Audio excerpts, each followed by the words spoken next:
प्रमुख वक्ता के रूप में हमारे बीच जाने माने वरिष्ठ पत्रकार, लेखक अरविंद मोहन सर हैं। सर को अक्सर जिनकी विशेष रुचि राजनीतिक विश्लेषण, टिप्पणियां और गांधी के कार्यों के संदर्भ में जिनकी रुचि होगी, जरूर उन्होंने नेशनल न्यूज चैनल में पढ़ा होगा और देखा होगा सर के वक्तव्य को। सो सर का कार्यक्रम को शुरू करने से पहले सर का एक छोटा संक्षिप्त परिचय और उसके बाद सर अपने वक्तव्य को जारी करेंगे।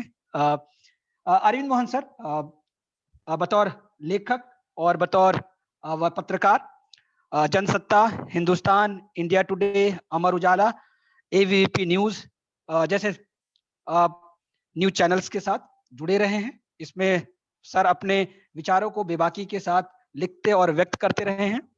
इसके अलावा साथ ही साथ सर ने लेखन और शोध कार्य के लिए CSDS जैसे नामी संस्थानों के साथ जुड़कर सर ने काफी लेखन का कार्य किया है।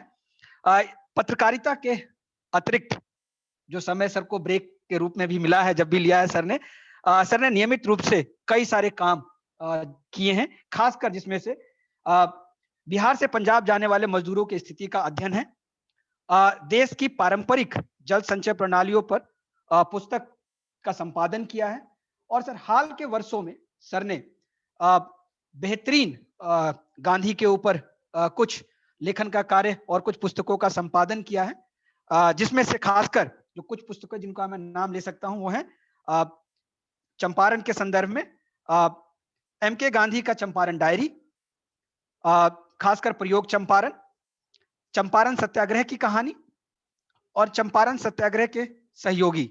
ये तमाम पुस्तकों का अभी हाल के वर्षों में सर ने इन पुस्तकों का संपादन और लेखन कार्य संपन्न किया है, जिसके लिए सर को बधाई। सर, इन किताबों से बहुत लोगों को फायदा होगा, खासकर गांधी और चंपारण के सत्याग्रह को समझने में।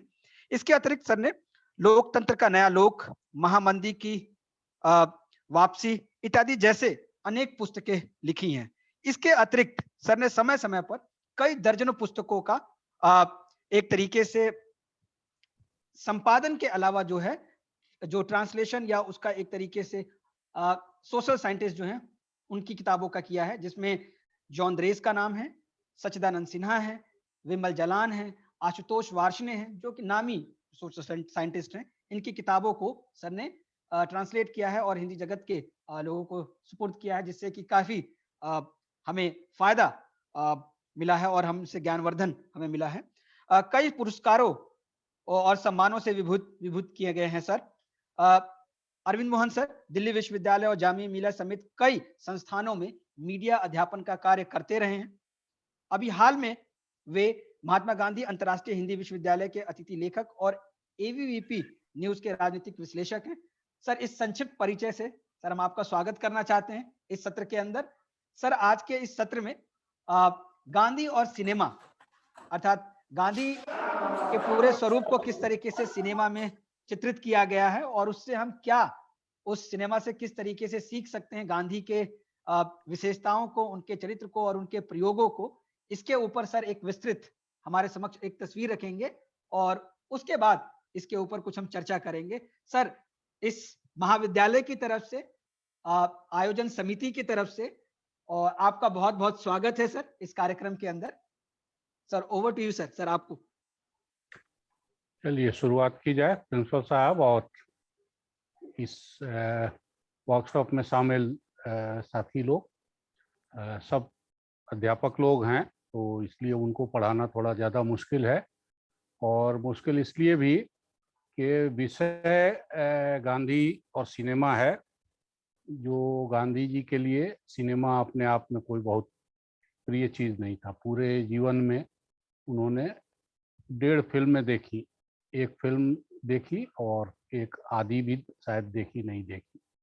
उससे भी ज़्यादा मुश्किल ये है कि गांधी जी ने जो कुछ लिखा और बोला सिनेमा के बारे में, उसमें उपलब्ध भरोसे लायक कोट 1.5 ही है।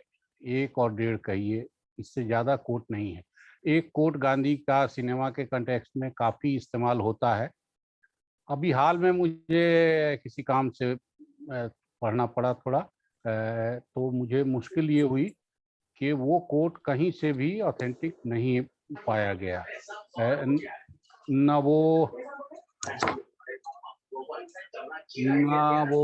अंक जहाँ से वो बोला जा रहा था कि हरिजन या यंग इंडियन का कोट है, यंग इंडिया को, वो कोट वहाँ न वो उस तारीख का अंक निकला है, ना जो आसपास के अंक हैं उसमें उस तरह का कोई कोट है या उस तरह का कोई लेख है। मुझे मुझे मेरी भी दिलचस्पी थी कि अगर पूरा लेख मिल जाए तो शायद अच्छी बात बने। तो किसी चिट्ठी में फिल्म पे थोड़ा रेफरेंस है। एक जर्मन अखबार ने वहाँ जर्मनी में कोई कंपनी बना दी थी, गांधी फिल्म कंपनी, तो उसको संदर्भ मान के गांधी ने थोड़ा कहीं कमेंट किया। तो यही चीजें उपलब्ध हैं, नहीं तो गांधी का फिल्म के बारे में कोई बहुत ज्यादा कुछ कहना नहीं है। तो ऐसे मुश्किल विषय को 1.5 घंटे बोलना है, संयोग है तो 1.5 घंटे संभालना थोड़ा मुश्किल काम है। और मेरी मुश्किल इसलिए भी बढ़ जाती है कि मैं सिनेमा के मामले में गांधी जी का ही भगत हूँ। बचपन में तो इसलिए भी नहीं देख पाया कि घर का अनुशासन था कि फिल्म देखने से लोग बिगड़ेंगे, और बाद के दिनों में जब फिल्म थोड़ी बहुत देखने की स्थिति हुई तो उस वक्त नहीं रहा। और आजकल मैं पिछले 20-25 सालों में मैं फिल्म देखने नहीं जा पाता, क्योंकि सिनेमा हॉल में जाके फिल्म देखना, मुझे एक फिल्म देखी तो मुझे सचमुच सिर दर्द होने लगा। और अभी टीवी पे भी पूरी फिल्म देखने का कि पूरा फिल्म देखूं, इस तरह कभी कभी थोड़ा कुछ कहीं देख लेता हूँ। तो इसलिए ऐसे आदमी को फिल्म पे आप सुनेंगे तो आपको थोड़ी हो सकता है कि निराशा लगे, क्योंकि गांधी तो पढ़ा मैंने, लेकिन सिनेमा की पढ़ाई थोड़ी कम है। और जो पढ़ाई है भी वो पढ़ी हुई चीजें मैं जो बोल लूंगा अगर फिल्मों के बारे में भी, तो गांधी फिल्म और एक दो और फिल्म जो खुद से देखी है, अदरवाइज फिल्में भी कम देखी। तो इसके लिए तैयार रहिएगा, मैं इसी से बात शुरू कर रहा हूँ। गांधी असल में गांधी का फिल्मों से रिश्ता समझने के लिए ज़्यादा बढ़िया चीज़ मैं यहीं से शुरू करता हूँ कि हम लोग दादा साहब फाल्के को मानते हैं कि वो सिनेमा के, हिंदी सिनेमा के, हिंदुस्तानी सिनेमा के दादा थे, पिता थे। इस तरह का उनको सम्मान दिया जाता है और उनके नाम पे सबसे बड़ा पुरस्कार अभी भी चल रहा है और सबसे सम्मानित भी है। सिर्फ ये नहीं है कि वो पुरस्कार दिया जाता है, वो सबसे सम्मानित है और ऐसे आदमी को दिया जाता है जिसने जीवन भर फिल्मों के लिए काफी कुछ किया हो।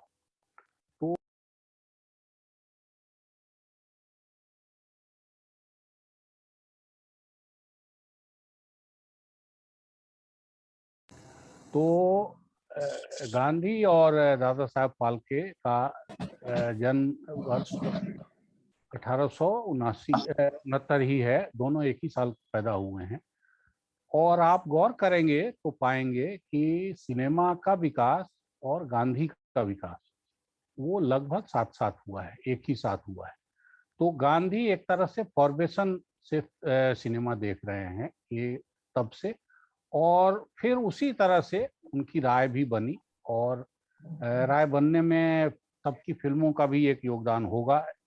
लेकिन फिल्मों से भी ज्यादा, गांधी ने फिल्में देखी नहीं थी, फिल्मों से भी ज्यादा फिल्मों की जो चर्चा थी और उसमें भी विशेष रूप से जो पोस्टर बनते थे तब और अभी भी बनते हैं उसी तरह के पोस्टर, उसमें औरतों का चित्रण जिस किस्म का हुआ, औरतों का चित्रण फिल्मों में जो वो सुनते होंगे, जो उनको लोग सुनाते होंगे, और जो पोस्टरों से कंफर्म होती थी बात कि औरतों को किस तरह से सिनेमा दिखाता है, इन चीजों ने गांधी की राय मुख्य रूप से बनाई।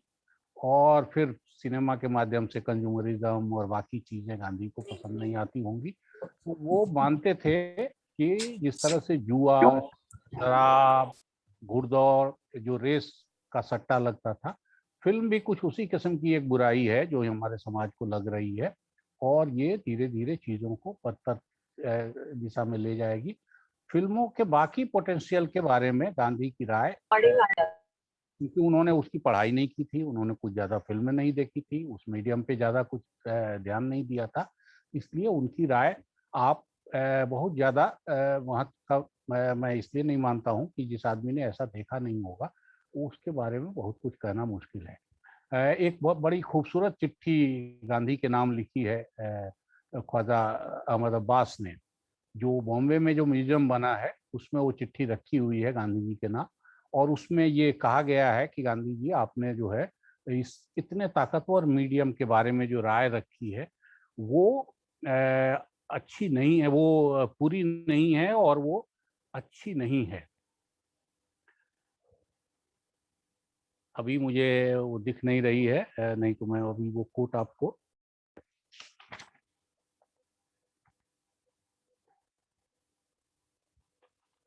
अभी दिखेगा तो मैं फिर वो कोट आपको सुना दूंगा।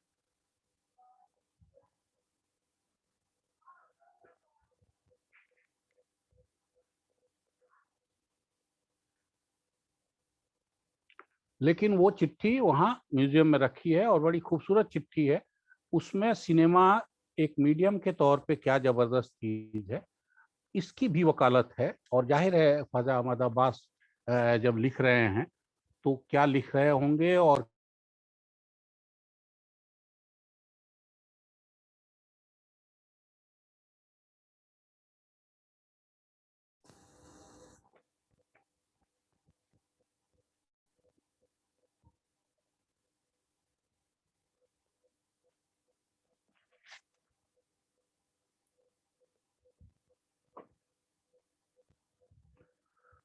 चलिए वो कोट जब दिखेगा तो फिर बोल देंगे, अभी नहीं दिख रहा है तो इसलिए मैं उसको अभी रोक रहा हूँ। लेकिन जब कभी दिखा तो मैं आपको बताऊं। लेकिन यही है कि गांधी की राय सिनेमा के बारे में ये मानना चाहिए कि पूरी तैयारी से नहीं है और पूरा देख के किया हुआ, या उनकी आलोचना जो है, उनकी आलोचना में मुख्य स्वर यही है कि औरतों को लेके ये सिनेमा और समाज में जिस किस्म के नैतिक मूल्य हैं उनके गिरावट का। और ये सिनेमा अगर आज के फिल्म को भी आप देखेंगे, मैं तो तब से लेके अब तक की फिल्मों के बारे में कह रहा हूँ, गांधी के 100 साल बाद की फिल्मों की भी, कि अभी भी जो औरतों का चित्रण मुख्य रूप से हो रहा है, जिस किस्म की संस्कृति वहाँ से समाज में आई है और जिस किस्म के जीवन शैली और कंज्यूमरिज्म आया है, वो काफी हद तक गांधी की आलोचना को सही साबित करता है, वो गांधी की आलोचना को। लेकिन गांधी की आलोचना एक पक्षीय है और एक सीमा ही है उसकी। और गांधी की आलोचना को समझने के लिए ये देखना जरूरी है कि गांधी इस किस्म के पूरी जीवन शैली के खिलाफ हैं, और ये चीज सिर्फ सिनेमा के मामले में नहीं लागू होती। गांधी पूरी तरह से एक राजनीति जो करते हैं, जो हम मानते हैं कि everything is fair in war and love, तो पॉलिटिक्स में भी नैतिकता ले आने की बात करते हैं। गांधी उससे भी ज्यादा इकोनॉमिक एक्टिविटीज में भी नैतिकता ले आने, गांधीयन इकोनॉमिक्स का मूल स्वर वहाँ नैतिकता ले आना है। जबकि हम अभी भी पढ़ते लिखते समझते हैं कि मुनाफा इकोनॉमी का मुख्य केंद्रीय तत्व है और उसी के सहारे चलता है जीवन। अपने ढंग से हम जानते हैं कि माँ का जीवन हो, दोस्ती का जीवन हो, गांव का जीवन हो, जो कम्युनिटी का जीवन हो, इसमें परस्पर सहयोग का मामला चलता है काफी। और बल्कि कई सारे रिश्ते तो बगैर किसी स्वार्थ के बनते हैं।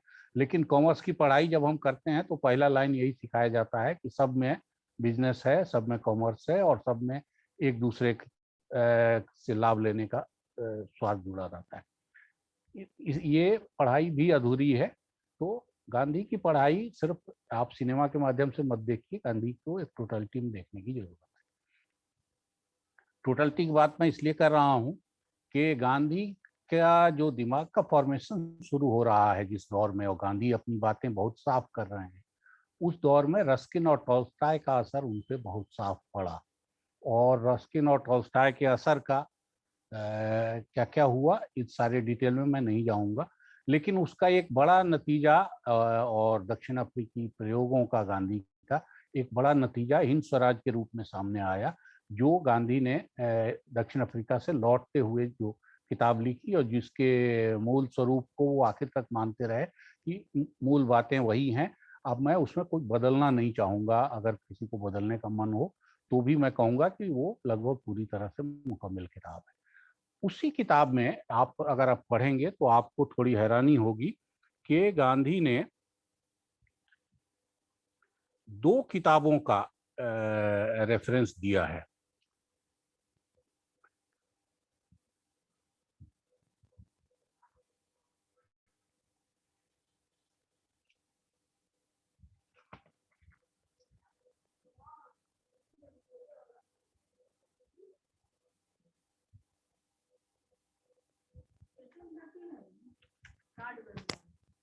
किए जा हाँ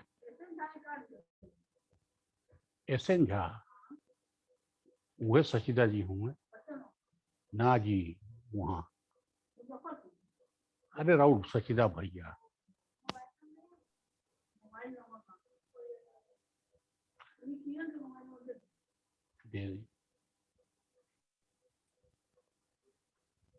माफ करिएगा कुछ घर में से प्रोग्राम करने में ये सब दिक्कत लगी रहेगी। तो गांधी के सिनेमा के बारे में जब भी हम बात करें तो इन चीज़ों का ध्यान रखें कि गांधी एक बड़ी इसके पीछे चल रहे हैं और उसमें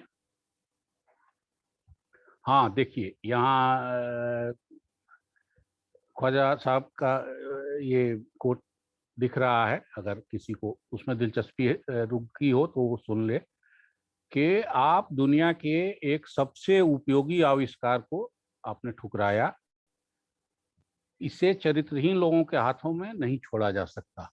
ये कह के ख्वाजा अपने काम को और अपने मीडियम को डिफेंड करते हैं और हम जानते हैं कि ख्वाजा अहमद अब्बास ही नहीं, सिनेमा के माध्यम का इस्तेमाल दुनिया में आज जिस तरह से हो रहा है, एक कंज्यूमरिज्म बढ़ाना और औरत का कैसा चित्रण और कमजोर कैसा चित्रण, वो आलोचना अपनी जगह है, लेकिन एक मीडियम के तौर पे जो ताकत सिनेमा को है, उस ताकत के साथ भी काफी कुछ दुनिया में हुआ है और खुद गांधी के साथ हुआ है, गांधीयन मूल्यों के साथ हुआ, खाली गांधी के साथ नहीं हुआ है, गांधीयन मूल्यों के साथ भी हुआ है कि गांधीयन मूल्यों को बढ़ाने में सिनेमा ने किस तरह का योगदान किया है, उसकी चर्चा हम लोग थोड़ा आगे करेंगे।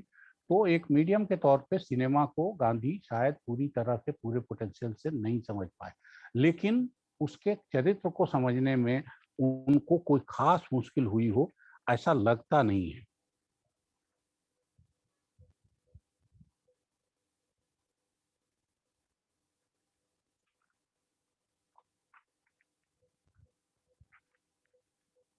गांधी जो है वो सिनेमा के ध्वजवाहक नहीं बने। गांधी ने फिल्म नहीं देखी और उन्होंने फिल्म को लेके कुछ बहुत चीजें नहीं कही, क्योंकि उनको उसमें प्लस माइनस जोड़ने में माइनस चीजें ज्यादा दिख रही थी, नेगेटिव चीजें ज्यादा दिख रही थी, तो इसलिए उन्होंने सिनेमा का उस तरह से कुछ भी बहुत नहीं कहा। एक दूसरी चीज से इस बात को समझा जा सकता है, वो है क्रिकेट। क्रिकेट गांधी खेलते थे और गांधी क्रिकेट को पसंद भी करते थे, लेकिन गांधी ने कभी क्रिकेट को बढ़ावा नहीं दिया और क्रिकेट की कहीं तारीफ उस तरह से गांधी ने नहीं की, बल्कि कई लोगों के लिए अब ये एक खबर ही है कि गांधी क्रिकेट को पसंद करते थे या कभी खेलते भी थे। तो गांधी क्रिकेट के भी इस पक्ष को शायद ज्यादा बेहतर ढंग से जानते थे, जो आज आईपीएल नामक नौटंकी में और सट्टे की दुनिया से उसके रिश्ते पे और उस विज्ञापन की दुनिया से उसके रिश्ते पे क्रिकेट में अपने टैलेंट और इन चीज़ों की या खेल की चीज़ें हैं, वो उसको भी माइनस नहीं किया जा सकता, लेकिन उसका एक स्वरूप ये भी है कि किस किस्म का नेशनलिज्म वो फैलाता है, किस किस्म का कंज्यूमरिज्म वो फैलाता है, किस किस्म की का बाजार उसके पीछे चलता है, किस किस्म की सट्टेबाजी उसके पीछे चलती है, और इसमें खिलाड़ी से लेके क्रिकेट प्रशासक सब आदमी शामिल हैं, ये उससे अलग नहीं है। तो इसलिए हम देखते हैं कि गांधी उस जगह रुक जाते हैं क्रिकेट अपने पसंद के बावजूद, और वो क्रिकेट की तारीफ नहीं करते। फिल्मों का मामला भी लगभग ऐसा ही है। जो चीज गांधी के लिए मैं पहले आपको कह रहा था कि हिंद स्वराज में गांधी, अगर हिंद स्वराज आप पढ़ेंगे तो हिंद स्वराज में गांधी ने जो कुछ सप्लीमेंट्री किताबों की लिस्ट दी है कि आप इसको पढ़िए, उसमें दो किताबें बड़ी रोचक हैं और आपका ध्यान खींचती हैं, आपको अचानक लगता है। एक है टॉल्स्टॉय की किताब व्हाट इज आर्ट, और दूसरी किताब है रस्किन की। रस्किन की किताब है ए जॉय फॉर एवर और, रस्किन की किताब। इन दो किताबों की चर्चा गांधी उसमें करते हैं। गांधी इन किताबों की चर्चा बाद में भी करते हैं, जैसे अपने बहू, जो उनकी दूसरी बहू थी दक्षिण अफ्रीका, जो लोग रह गए उस मनीलाल जी की, तो उनकी पत्नी को जब गांधी चिट्ठी लिखते हैं तो उसमें ये सूचना देते हैं कि इस किताब का व्हाट इज आर्ट का अनुवाद गुजराती में हो गया है, उनको उपलब्ध। वो लगातार उस सवाल पे लगे रहे, क्योंकि आर्ट का सवाल उनके लिए बहुत ही बड़ा और महत्वपूर्ण है पूरे आर्ट का सवाल। अगर सिनेमा का सवाल मैं कह रहा था, लेकिन वो आर्ट के सवाल को बहुत महत्व का मानते थे। पिछले दिनों जब कोरोना में मैं यहाँ घिरा हुआ था, और अभी भी हम लोग घिरे ही हुए हैं काफी हद तक, तो उस दौरान मैंने गांधी को काफी चीजें गांधी की नई पढ़ी, क्योंकि गांधी नेट पे उपलब्ध है बहुत ज्यादा। आप में से भी जिसको गांधी पढ़ने की इच्छा हो, उसके लिए मैं ये कहूँगा कि ये खुशखबरी है कि गांधी का काफी कुछ ओरिजिनल साहित्य उन पर लिखा गया, काफी अच्छा साहित्य नेट पे उपलब्ध है। और एक दो साइट इतने रिच हैं कि अगर आप पढ़ना शुरू करें तो आपको जितना भी मन हो, जिस तरह का भी पढ़ाई करना हो, वो पढ़ाई आप वहाँ कर सकते हैं। तो मुझे भी जब गांधी पढ़ रहा था मैं, तो मुझे जगह जगह गांधी आर्ट और गांधी के रिश्ते पे उलझन होती रही, क्योंकि गांधी की जो इमेज बनी है वो यही फिल्म वाली इमेज जो मैं कह रहा हूँ कि फिल्म को उन्होंने एकदम खारिज किया, और एक खड़ूस बुड्ढे की इमेज बनी हुई है कि इस बुढ़ऊ को आर्ट वार्ट से कोई मतलब नहीं, और संगीत और आर्ट और फिल्म और इन चीजों से कोई मतलब नहीं। लेकिन जो जो चीजें पढ़ता जा रहा था और जो जो चीजें देखता जा रहा था, तो मुझे लगा कि नहीं, गांधी की आर्ट की समझ शायद हमारे काफी सारे बड़े आर्टिस्टों से भी ऊपर है। गांधी ये सब क्लेम नहीं करते हैं, लेकिन जब आप देखेंगे तो आपको लगेगा कि गांधी का आर्ट का क्लेम काफी ऊपर है। तो और ये क्लेम मैं ऊपर नहीं है, उन्होंने ऐसा कोई क्लेम नहीं किया, लेकिन उनकी समझ काफी ऊपर है। और इसी का नतीजा हुआ कि मैंने कुछ कुछ पढ़ाई की और एक किताब लिखने की कोशिश की है गांधी के आर्ट पे, कि आर्ट की उनकी समझ कैसी थी और आर्ट पे उन्होंने किस किस किस्म के काम किए और क्या किए। और गांधी के आर्ट को अगर देखना समझना हो, तो गांधी का आर्ट सबसे बढ़िया ढंग से दिखाई देता है खादी में और चरखे में। और गांधी ने जो एक, आप देखेंगे कई बार, मैं तो इसको थोड़ा हमारे अम्बेडकराइट साथी थोड़ा उसको बुरा भी मानते हैं, लेकिन मुझे बोलने में कोई परहेज नहीं है कि बाबा साहब के दर्शन का सब चीज इतना बढ़िया होने के बाद भी जो चीजें उनके नाम पर अब की जा रही हैं, उनमें ये वल्गैरिटी भी शामिल है कि बीच गर्मी में सूट पहनो और नीला ही सूट पहनो और बगैर टाई के नहीं पहनो। बाबा साहब ने पहना था, ये ड्रेस उनके पास थे और ये ड्रेस वो पहनते थे, उनको अच्छा भी लगता था। लेकिन उन्होंने दूसरे ड्रेस भी पहने, और ये ड्रेस कोड कोई प्रेस्क्राइब नहीं किया कि यही पहनना। गांधी ने तो खादी प्रेस्क्राइब किया, लेकिन इसके बाद भी गांधी की झोपड़ी में, गांधी के खादी में, गांधी के चप्पल में, गांधी के चद्दर में, गांधी के पब्लिकेशन में, गांधी की पत्रिकाओं में, गांधीवादी कार्यकर्ताओं के ड्रेस में आपको एक खास किस्म का की खूबसूरती दिखाई देगी।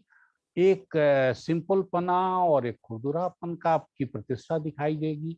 एक आपको देखते लग जाएगा कि हाँ, ये गांधीयन मामला है। इस किस्म का अभी अपने यहाँ किसी और के लिए नहीं विकसित हुआ है। और ये नीला सूट जो भी पहनते हैं हमारे भाई लोग, वो लोग नीला सूट पहन के कोई बाबा साहब की ऐसी पहचान बना दे रहे हों, या बाबा साहब के विचारों की, मुझे लगता है वो भी कोई देसी विचार हो, कोई देसीपन हो, कोई अच्छा हो, मुझे अच्छा नहीं लगता। और मुझे ये बोलने में कोई दिक्कत नहीं। तो गांधी ने आर्ट के बारे में जो भी कुछ किया सोचा, वो उसी बहस से आती है जो टॉल्स्टॉय के समय शुरू हुई थी, और जो गांधी जब इंग्लैंड पढ़ते थे उस समय शुरू हुई थी। वो थी कि आर्ट आर्ट के लिए होना चाहिए, या आर्ट का समाज से कोई रिश्ता है, और आर्ट सिर्फ खूबसूरती का मसला है, या आर्ट में कुछ और चीजें भी हैं। और ये बहस हम देखते हैं कि गांधी के अपने जीवन में भी, टॉल्स्टॉय और रस्किन की पढ़ाई तो महत्वपूर्ण है ही, लेकिन गांधी के अपने जीवन में भी रोमा रोला से गांधी की काफी बहस इस सवाल पे हुई है, और रवि बाबू से सबसे काफी बहस हुई। रविन्द्रनाथ टैगोर से उनका करस्पॉन्डेंस काफी हुआ है और काफी बहस, और बल्कि कई दफे बहस इस लेवल पे है कि लगता है कि ये बिटर है, ये इन लोगों में किसी किस्म का कड़वापन आया हुआ है। क्योंकि रवि बाबू लिखते हैं कि चिड़ियों के गान में और इसमें आज़ादी का क्या सेंस है और कितना आनंद है। दूसरी ओर गांधी कहते हैं कि जिसका पेट भरा हो जिस चिड़िया का, वही गा सकता है, दूसरा जो है दूसरी चिड़िया नहीं गा सकती जिसके पेट में अन्न का दाना। तो इतनी मोटी बात दिखाई देती है फर्क, कि अन्न का दाना और वो दाना नहीं आना। और गांधी प्रकृति में खूबसूरती देखते हैं, सूरज में खूबसूरती देखते हैं, दिन रात में खूबसूरती देखते हैं, यहाँ शकल सूरत में लोगों की खूबसूरती देखते हैं।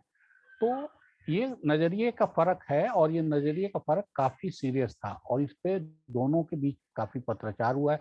रोमारोला गांधी का करस्पॉन्डेंस अगर किसी को पढ़ना हो तो वो पढ़े, पब्लिकेशन डिवीजन ने छापा है, बहुत खूबसूरत किताब है, काफी सारी चिट्ठियां हैं जिसमें आर्ट का सवाल भी काफी प्रमुखता से हुआ है बाकी सवालों के साथ। रवि बाबू और गांधी के रिश्तों को लेके काफी किताबें इधर आई हैं, इधर काफी कुछ लिखा पढ़ा गया है और उसमें भी आर्ट एक बहुत प्रमुख मुद्दा है। लेकिन गांधी, सबसे मजेदार बात यह है कि गांधी खुद से इस बहस की का अंत करते हैं और ये कह देते हैं कि रवि बाबू और मैंने अपने और गुरुदेव के बीच विरोधाभास की स्थिति को पकड़ने की प्रवृत्ति अपनाई थी, परंतु अंत में मैं इस सुखद निष्कर्ष पर पहुंचा कि हमारे बीच कोई विरोध नहीं है।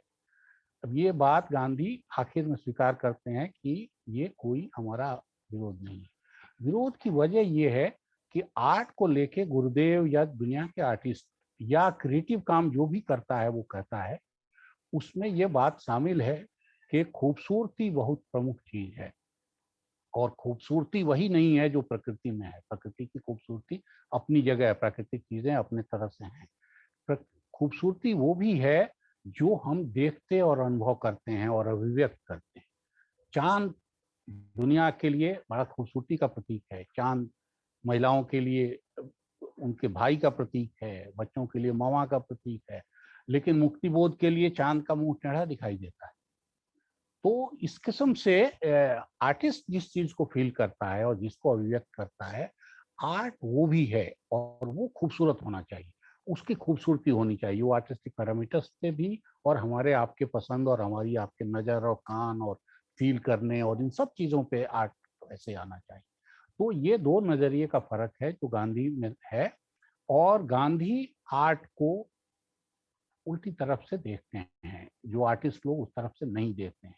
और गांधी कई दफे, बल्कि कई बड़े लेखकों की ऐसी आलोचना करते हैं, उनके किताब का रिव्यू इतना सख्त करते हैं कि हैरानी होती है कि गांधी इतना कठोर भी हो सकते हैं आलोचना में और सीधे कहते हैं कि ये तो रद्दी है। और हम देखते हैं कि वो किताबें आज तक आ रही हैं, जैसे मेटामॉर्फोसिस, इस तरह की किताबें जो हैं उनकी बड़ी आलोचना उन्होंने की है, लेकिन वो किताबें अब तक चली आ रही। तो आर्ट के बारे में असल में गांधी जिस लाइन को फॉलो करते हैं वो ये है कि सत्यम शिवम सुंदरम। गांधी आर्ट इसी क्रम में देखते हैं कि सत्य सबसे ऊपर होना चाहिए, शिव तत्व कल्याणकारी तत्व उसमें दूसरे नंबर पे होना चाहिए और सौंदर्य तीसरे नंबर पे होना चाहिए। उनका मानना है कि काफी सारे आर्टिस्ट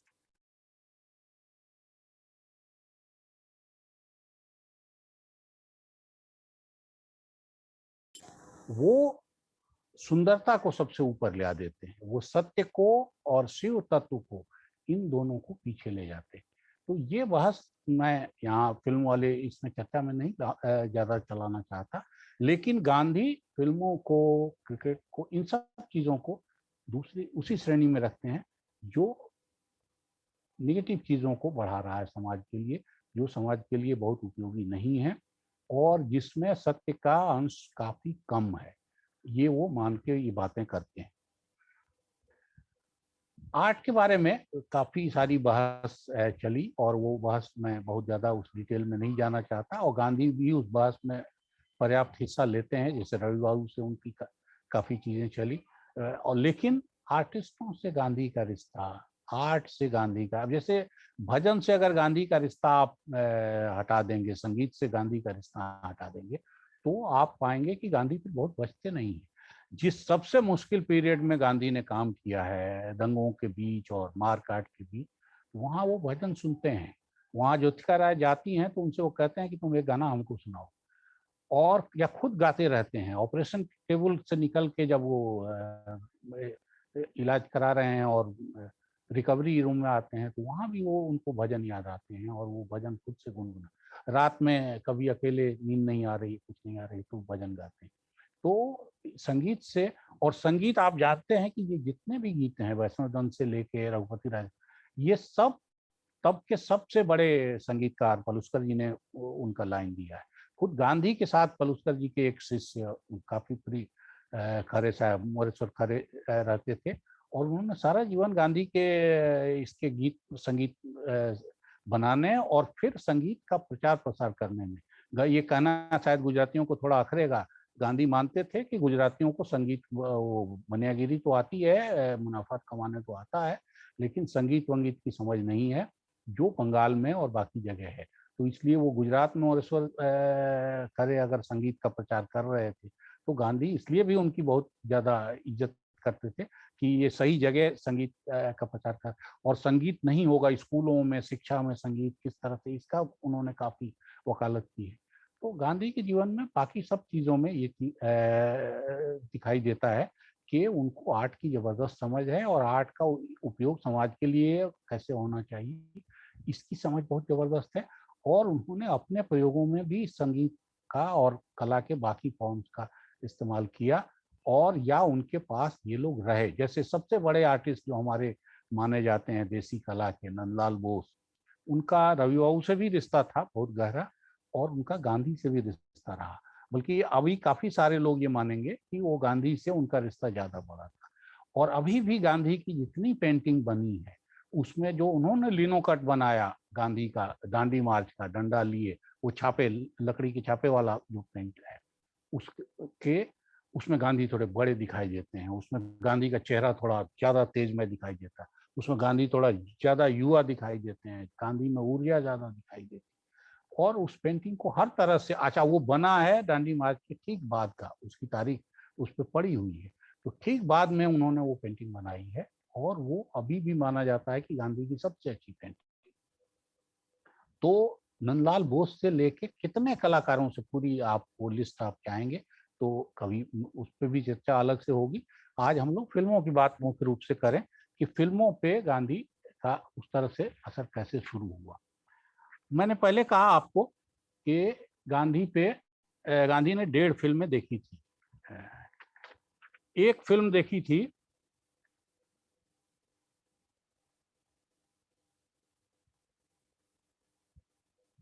हाँ, कलाकारी के बारे में गांधी का और भी एक से एक उदाहरण सब भरा हुआ है। 19 में गांधी गए थे नॉर्थ वेस्ट प्रोविंस में, जहाँ से खान अब्दुल गफ्फार खान भी आते हैं, वहाँ गांधी गए। तो घूमते घूमते एक ऐसे गांव में पहुंचे, लोहारों के गांव में, जो बंदूक और चाकू और छुरी यही बनाने के वो लोग एक्सपर्ट थे उस पूरे इलाके में ये सब। तो गांधी जो मूठ बना था पिस्तौल का और जो चाकू का, इसको देख के बड़े मोहित थे। उनको लगता था कि दुनिया में जितनी खूबसूरत चीजें बनती हैं और हमारे आर्टिस्ट उससे ज्यादा बढ़िया बनाते हैं। बल्कि एक लोहार ने उनको एक छुरी भेंट करनी चाहिए जो गांधी जिसकी तारीफ ज्यादा कर रहे थे। तो गांधी ने वो लिया नहीं, लेकिन उसकी तारीफ उन्होंने वापस आके अपनी पत्रिका में लिखा। तो गांधी आर्ट का इस लेवल तक सपोर्ट करते थे, खूबसूरती का। तो ये जो सौंदर्य के बारे में उनकी धारणा है उसको भी काटना जरूरी है। गांधी ने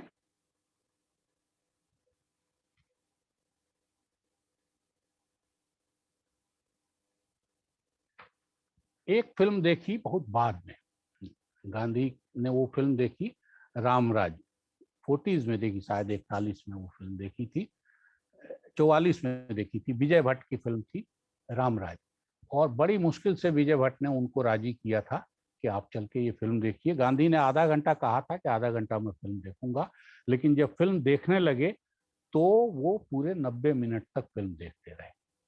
इसका मतलब ये है कि फिल्म अगर उनको अच्छी लगी तो वो उसमें दिलचस्पी लेते रहे, और फिल्मों से कोई ऐसा जन्मजात बैर नहीं था उनका।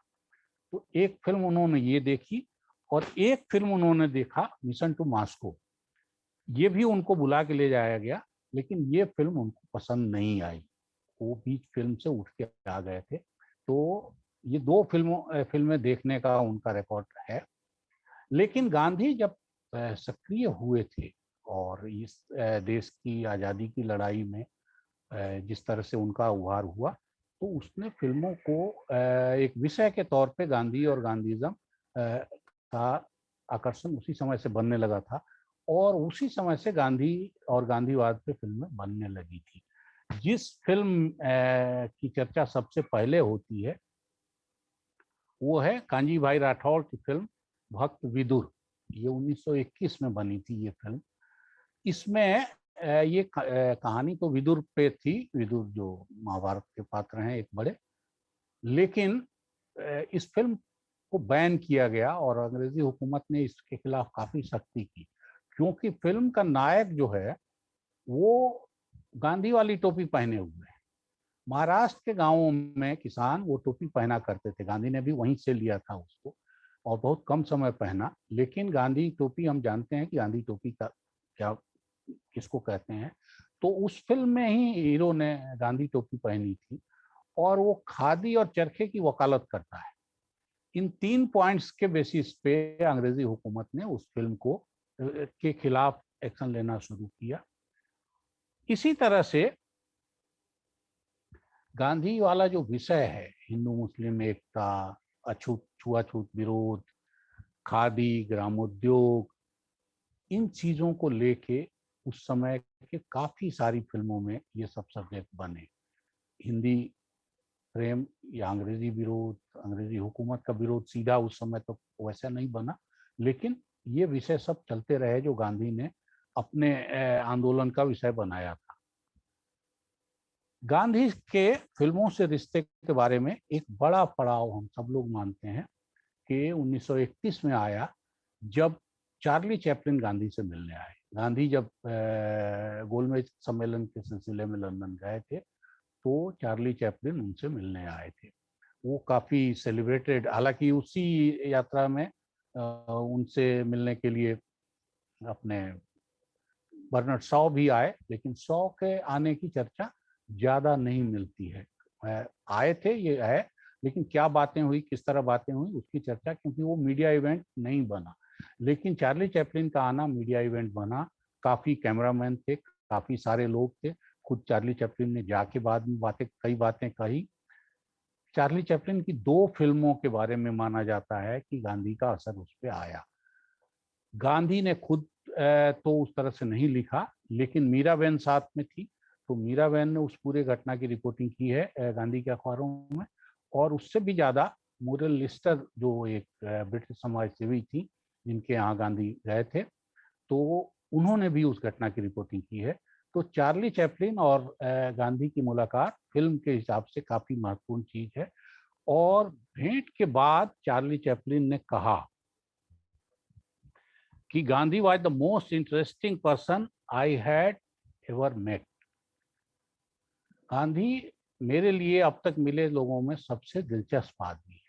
और चार्ली चैपलिन ने काफ़ी तैयार होके आए थे, तो उन्होंने सब चीज़ें, मशीन, टेक्नोलॉजी, चरखा, हर सवाल उनसे किए और मॉडर्निटी के बहुत जुड़े हुए सवाल मॉडर्निटी से, और गांधी ने सबका जवाब, क्योंकि गांधी के लिए ये सवाल काफ़ी सोचे विचारे हुए थे, तो उन्होंने बड़े आराम से उनका जवाब दिया।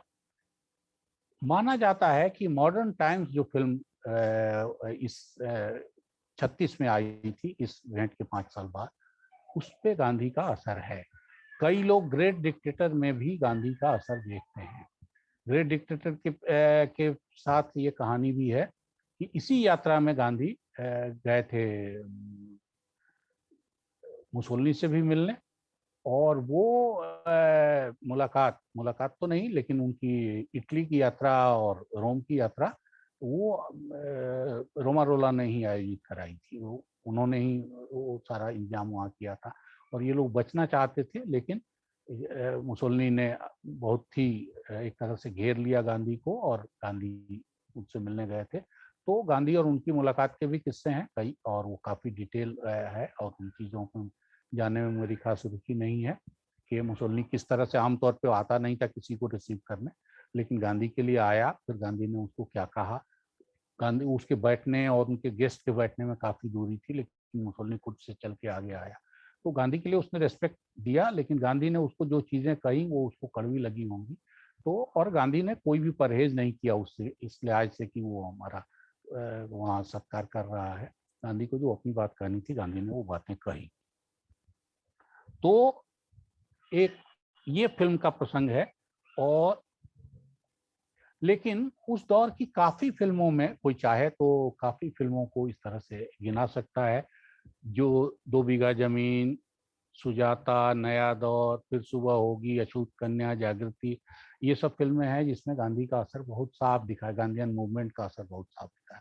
और जागृति का एक गीत जो प्रदीप ने बनाया, वो तो गांधी के साथ ऐसा आज भी चिपका हुआ है, साबरमती के संग तूने कर दिया कमाल, दे दी आजादी हमें बिना काट बिना वार।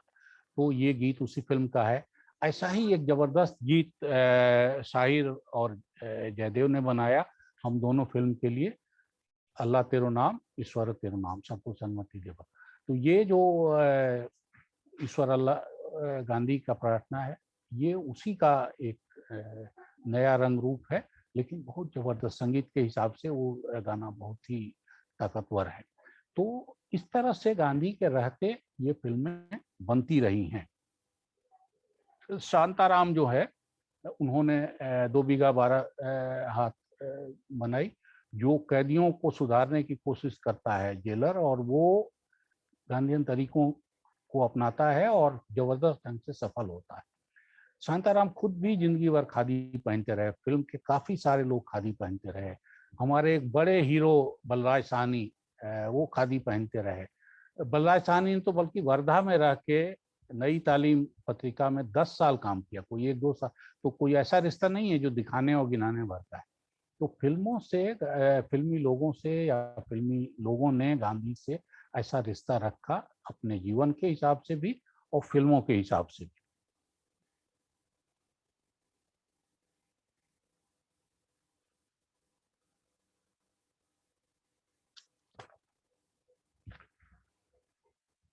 इसके बाद मैं चर्चा थोड़ी करना चाहता हूँ, वो जो सिनेमा गांधी पर बने हैं उनकी। और गांधी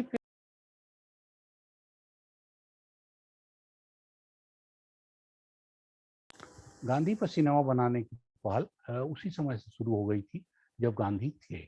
और एक एक फिल्म की कहानी इतनी लंबी है कि पूरा उस पर, बल्कि आप में से ज़्यादातर लोगों ने, मेरा अंदाजा है कि एटनबरो की फिल्म गांधी देखी होगी।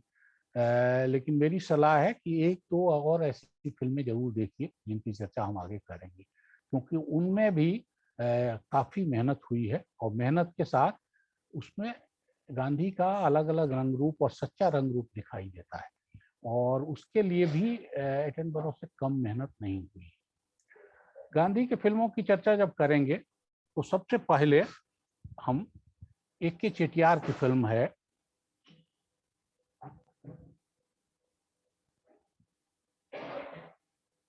उसकी चर्चा करनी चाहिए। 20th सेंचुरी प्रोफेट ये है, और CD अब उपलब्ध है काफी आसानी से। गांधी पीस फाउंडेशन समेत कई जगह, अनुपम जी थे तो उन्होंने उसका शो भी बाद में आयोजित कराया था। वो अच्छे ढंग से एडिट करके अब उसको एक CD में ला दिया गया है।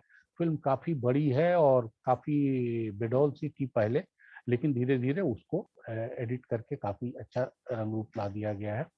ये फिल्म 37 में बननी शुरू हुई थी, और इस आदमी ने, ये इनको जुनून था गांधी पे फिल्म बनाने का, तो इन्होंने बरसों उसमें लगाए, और बरसों ही नहीं लगाया, साधन लगाया। ये माना जाता है कि ये 4 महादेशों में गए, क्योंकि इनको जहां जहां गांधी गए थे वो जगहें देखनी थी, और उस जगह इनको कोई फिल्म वाला, कोई कैमरामैन, कोई सिनेमा वाला इनको लगा जिसने गांधी पे काम किया है, तो उससे चर्चा करनी थी। तो ये माना जाता है कि उन्होंने 1 लाख किलोमीटर से ज्यादा यात्रा की इस फिल्म के लिए।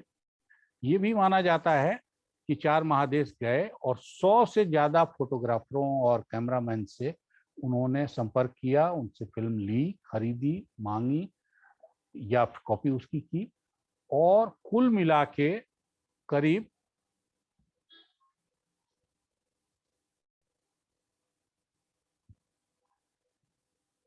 50,000 फीट का फुटेज इन्होंने इकट्ठा किया, जिसमें से काट पीट के करीब 1200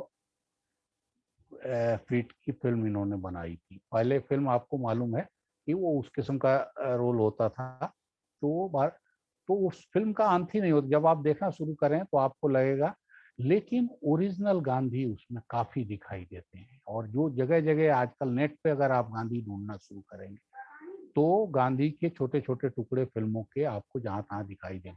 कहीं एक बात बोलते हुए, कहीं छोटा एक उदाहरण है, कहीं थोड़ा चलते हुए, कहीं किसी से बात करते हुए। तो इस तरह की सारी चीजें वहां जमा हैं और एक साथ एडिट करके उन्होंने प्रस्तुत किया। इस फिल्म को पहले तो तमिल में बनी, उसके बाद अंग्रेजी में 47 में ये रिलीज हुई है, 14 अगस्त को। और इसी दिल्ली के रीगल सिनेमा हॉल में वो फिल्म रिलीज हुई नए सिरे से एडिट करके। और उस रिलीज के समय राजन बाबू भी बैठे हुए थे और उन्होंने भी वो फिल्म देखी थी। फिर ये फिल्म 20th सेंचुरी फॉक्स ने रिलीज की अमेरिका में और आइजनहावर ने देखी। तो फिल्म उसी हिसाब से तब चर्चा में आई थी, और या फिर जिसको गांधी की रुचि थी उसने वो फिल्म जरूर देखी। बाद में वो फिल्म अनुपलब्ध सी हो गई थी, वो गायब हो गई थी, और जिसकी चर्चा मैं आपको कर रहा हूँ कि अनुपम जी ने बाद में वो फिल्म उपलब्ध कराई और फिर उसका नया सीडी बना है। और वो सीडी गांधी पीस फाउंडेशन में तो अभी पता नहीं, मुझे ठीक याद नहीं, लेकिन अभी हाल तक वो मिल जाती थी वहीं, 100 रुपये की सीडी है। और मेरे ख्याल वो नेटवेट पे भी उपलब्ध है। अगर चेटियार की फिल्म आप देखेंगे, ए चेटियार उनका नाम है, तो वो फिल्म मिल जाएगी। वो फिल्म फीचर फिल्म नहीं है उस तरह से, डॉक्यूमेंट्री भी नहीं है, वो कुछ दोनों को मिला जुला के उन्होंने। लेकिन उसकी सबसे खूबसूरती यही है कि उसमें काफी लंबा ओरिजिनल फुटेज है, काफी सारी चीजें उसमें गांधी ओरिजिनल आते हैं। और जिसकी भी गांधी के प्रति श्रद्धा है, मेरे जैसे आदमी की और ज्यादा है, तो गांधी को ओरिजिनल बोलना या उनको काम करते देखना, चलते फिरते देखना, ये अपने आप में ऐसा असर डालता है कि आपको किसी भी दूसरी फिल्मों से वो असर संभव नहीं है। तो और ये शायद चीज गांधी पहले देख गए होते तो फिल्मों के बारे में थोड़ी राय उनकी अलग होती। ये चीजें उन्होंने नहीं देखी होंगी और नहीं देखा भी, क्योंकि अपनी फिल्म उन्होंने कोई देखी इसका प्रमाण नहीं। तो चेटियार के बाद एक और बड़ी फिल्म इसी किस्म की बनी, विठल झावेरी की Mahatma, life of a saint, life of Gandhi. Attenborough की फिल्म आने के पहले झावेरी साहब की ही फिल्म सब जगह थी। ये भी काफी लंबी फिल्म है, सामान्य से काफी लंबी फिल्म है। और इसमें पहली दफे व्यवस्थित ढंग से गांधी के पूरे लाइफ को फिल्मों में ले आने की कोशिश की गई। और जो हिस्से इस तरह के, जाहिर है गांधी के हिस्से फिल्मों के हिसाब से नहीं है, तो वहाँ फिर हीरो हीरोइन रख के एक्टिंग करा के और शूट करके उसको रखा गया। लेकिन उसमें ओरिजिनल फिल्म भी मिलाई गई। इसके पहले मैं एक बात आपको और कहना चाहता हूँ कि गांधी ने जो भी विरोध किया फिल्मों का, वो अपनी जगह है और वो कोई छुपी हुई चीज नहीं है। लेकिन गांधी अगर हमारे आपके नजर में हैं तो किताबों से, भाषणों से या जिन्होंने देखा उससे नहीं है। गांधी मुख्य रूप से तस्वीरों के माध्यम से हैं, और तस्वीरें उनकी दुनिया भर में हैं और अभी भी नई तस्वीरें निकल के आ रही हैं। गांधी के एक पौत्र, उनके भतीजे थे छगनलाल जी, उनके छगनलाल जी नहीं, तीसरे नारायण दास। तो 4 भाई थे वो लोग, छगन दास, मगन दास, नारायण दास और प्रभुदास। इन 4 भाइयों में तीसरे भाई थे जो साबरमती आश्रम और वर्धा आश्रम के मैनेजर है, उनके पुत्र थे कनु, जिनकी पत्नी थी आभा, जिनके गोद में गांधी मरे। तो कनु ने बाद में फोटोग्राफी गांधी की काफी की, बल्कि मेरे ख्याल 10-12 साल का इतिहास उनके कैमरे से दर्ज है गांधी के लाइफ का। जैसे हम मानते हैं कि नारायण देसाई ने 25 साल का गांधी का इतिहास लिखा है अपने हिसाब से, रोज का उनका जीवन, वैसे ही कनु गांधी के कैमरे से भी गांधी का इतिहास लगभग उपलब्ध है। तो उनकी तस्वीरें अभी हाल में एक जर्मन कलेक्टर ने हथिया ली हैं, उसका एक अलग प्रकरण है। और खाली तस्वीर ही नहीं हथियाई है, गांधी से जुड़ी काफी सारी चीज। लेकिन मेरा ये कहना है कि गांधी हमको आपको अगर दिखाई देते हैं या हमको आपको पहचान में आए हैं, तो वो मुख्य रूप से तस्वीरों के माध्यम से आए। और करीब 7,000 तस्वीरें उनकी संग्रहालय में है, गांधी स्मृति दर्शन में। तो फिल्मों का विरोध गांधी करते थे, लेकिन तस्वीरों का विरोध उस तरह से नहीं करते थे। बल्कि आप शुरुआती तस्वीरें देखेंगे गांधी की, तो गांधी ने काफी तस्वीरें खिंचवाई। उस जमाने के काफी लोग उस तरह की तस्वीरें नहीं खिंचवाते थे, और तब तस्वीरें खिंचवाने का मतलब था काफी मोटा पैसा खर्चा करना। साधारण पैसे में तस्वीर तब नहीं खींची जाती थी, और गांधी ने बाकायदा पोज करके तस्वीरें खिंचवाई हैं। गांधी की एक तस्वीर है युवावस्था की, जिसमें वो एक डंडा, जो पहली दफे ड्रेस पहने हुए हैं हिंदुस्तानी, तो डंडा हाथ में लिए हुए, जो एकदम युवावस्था की तस्वीर है। वो तस्वीर आप देखिए, उसमें पैर से लेके और सिर तक की तस्वीर है, और जो निश्चय उनके चेहरे से झलक रहा है और जिस तरह से वो कैमरे को देख रहे हैं, वो ये बताता है कि गांधी को कैमरे से कोई विरोध नहीं था। गांधी जब आए हैं दक्षिण अफ्रीका से हिंदुस्तान, तो एक तस्वीर उन्होंने कुर्सी पर बैठ के खिंचवाई। वो भी तस्वीर उसी तरह की है, काठियावाड़ी ड्रेस में है पूरी तरह से, और ऊपर से नीचे तक है, उसमें जूता पहने हुए है। फिर एक वो तस्वीर अच्छी आई तो कस्तूरबा को ले जाके भी एक तस्वीर साथ वैसी तस्वीर खिंचवाई। उसमें वो चप्पल जूता नहीं पहने हुए हैं, क्योंकि तब गोखले की मौत हो गई थी। तो इसका मतलब कि गांधी तस्वीरें देखते थे, पसंद करते थे। वैसी ही पोज की हुई तस्वीर उनकी आप देखेंगे दक्षिण अफ्रीका में, जो उनका लॉ फॉर्म था, उस लॉ फॉर्म के सामने बाकायदा कुर्सी टेबल लगा के और अपने सब साथियों के साथ और उस बोर्ड के सामने खड़े होकर तस्वीर खिंचवाते।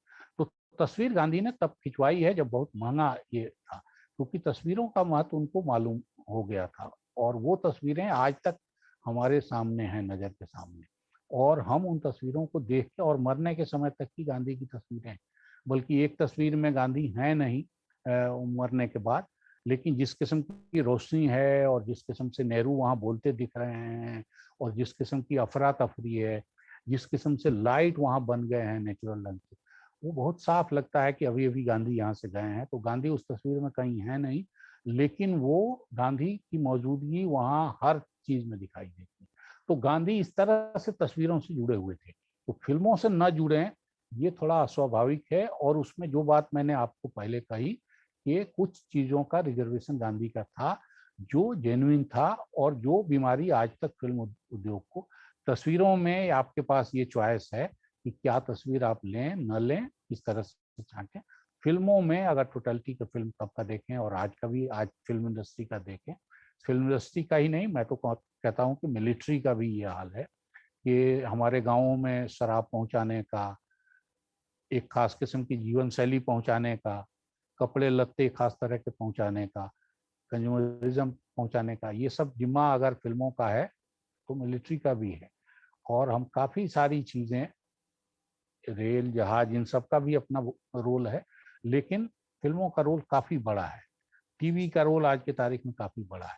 और लेकिन ये भी मैं साथ कह देना चाहता हूँ कि टीवी का जो सबसे घटिया रोल हम लोग मानते हैं, सीरियल्स का मानते थे एक ज़माने में, अभी भी मानते, उस सीरियल्स ने भी काफ़ी सारी लड़कियों को, जिन लड़कियों की चिंता गांधी करते हैं, और हम सब लोग फिल्मों से और सीरियल्स के मामले में मानते हैं कि लड़कियों का चित्रण, औरतों का चित्रण प्रॉपर नहीं होता है, लेकिन उन सीरियल्स ने भी लड़कियों में काम करने की, पढ़ने की, करियर बनाने की, स्वतंत्र ढंग से फैसला करने की, इसकी प्रेरणा दी है।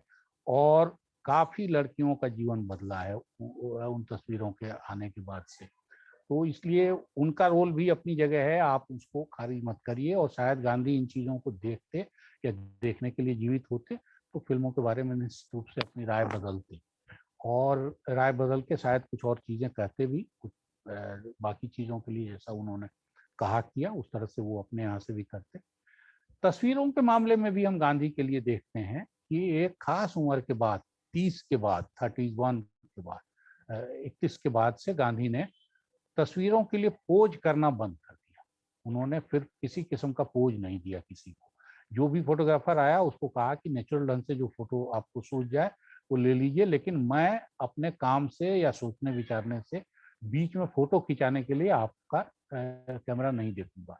कैमरा निहारने का और पोज करने का मेरे पास वक्त नहीं है। दूसरा, उन्होंने तब मना कर दिया कि फ्लैश इस्तेमाल नहीं करना है आपको। और ये रोक बेचारे उसी कनू पे सबसे ज्यादा लगी जिसने गांधी की अनुमति से ही फोटोग्राफी को कैरियर बनाया। और कनू की सारी फोटोग्राफी बगैर फ्लैश के है और बगैर पूजिंग के।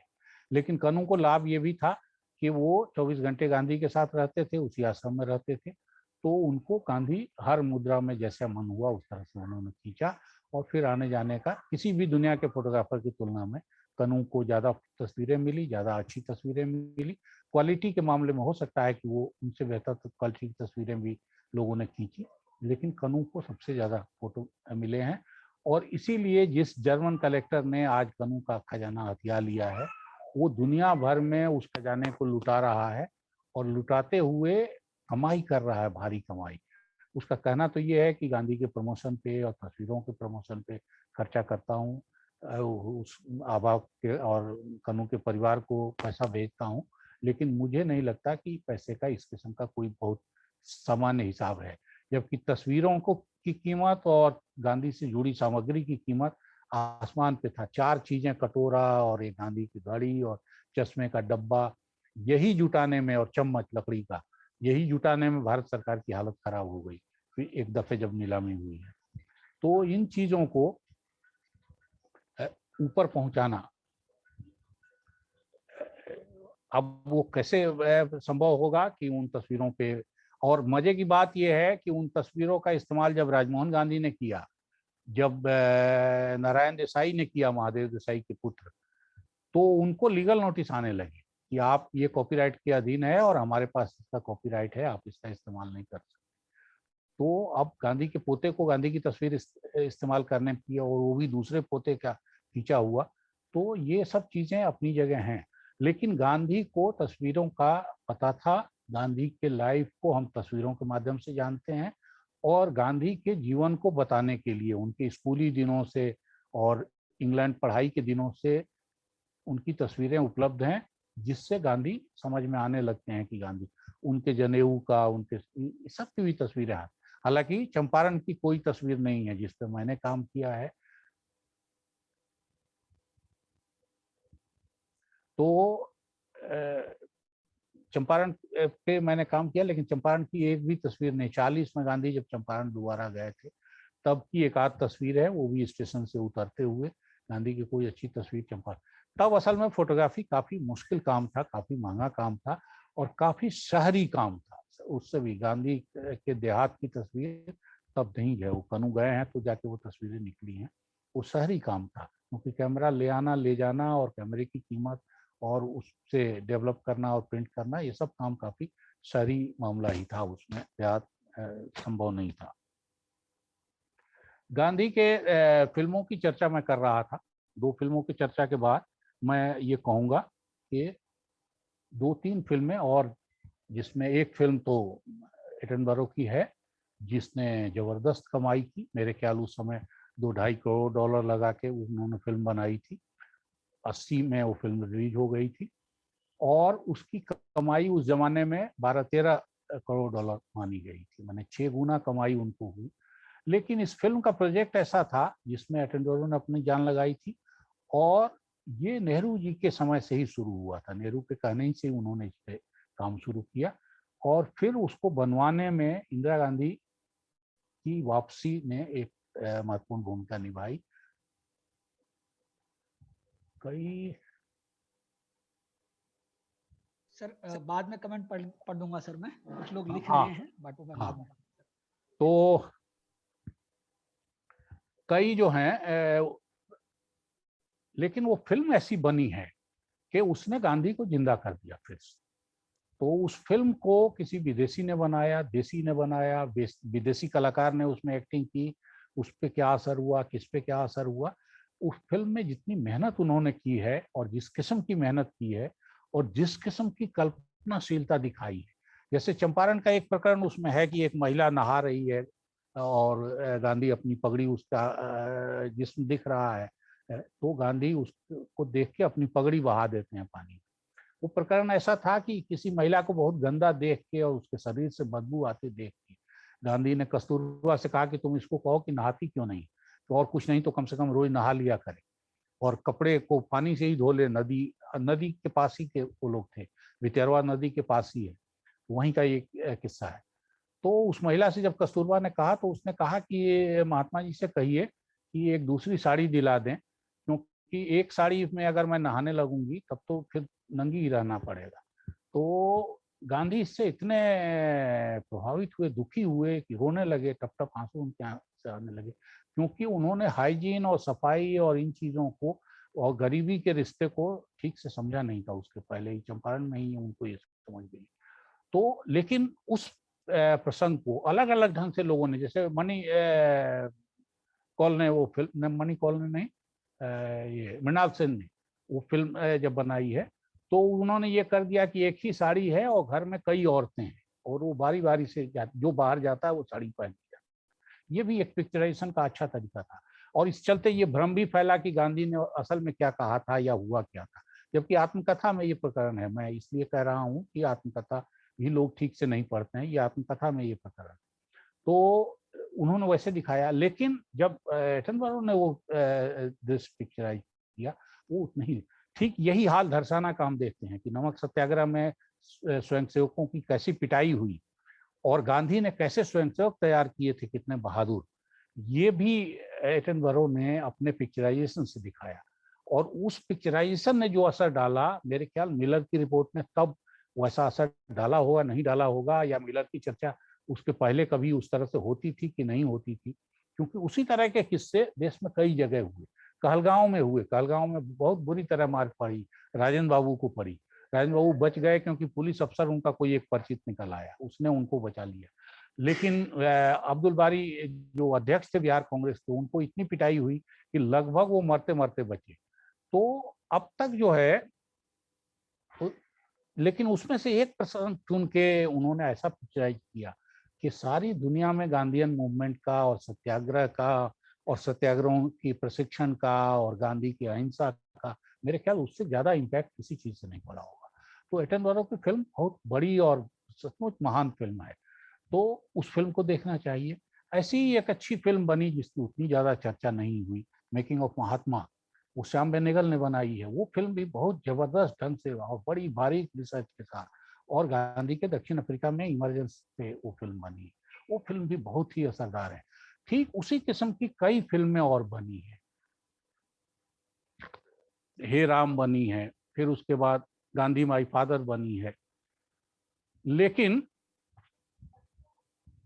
जिस फिल्म ने एटनबरो की फिल्म के तुलना में थोड़ा कुछ असर डाला, वो बहुत ही पॉपुलर फिल्म है, लगे रहो मुन्ना भाई और मुन्ना भाई एमबीबीएस। इस दोनों में गांधीगिरी शब्द, गांधी नए टर्म और टर्मिनोलॉजी में, नए जुमले में, नए रंग रूप में। अब जैसे मुन्ना भाई एमबीबीएस में तो गांधी आते भी नहीं है कहीं, वो एक झप्पी देता है जिस तरह से गांधी प्रेम से सब चीजें निपटाना चाहते हैं, माँ निपटाती है बेसिकली। फिल्म में तो माँ ही से वो बात आई है कि माँ जब भी चोट लगे, कुछ भी लगे, तो माँ गोद में लेके और झप्पी दे देती थी, तो सब काम खत्म हो जाता था। तो उसी तरह से वो मुन्ना भाई भी एक दादा है और जो सब चीजें झप्पी दे के निपटाना चाहता है। लेकिन लगे रहो मुन्ना भाई में तो बजाबता गांधी प्रकट होते हैं और वो हर समस्या का समाधान अपने तरीके से बताते हैं। तो इन दो फिल्मों ने गांधी को, गांधीगिरी को, गांधीवाद को नया जीवन दिया है।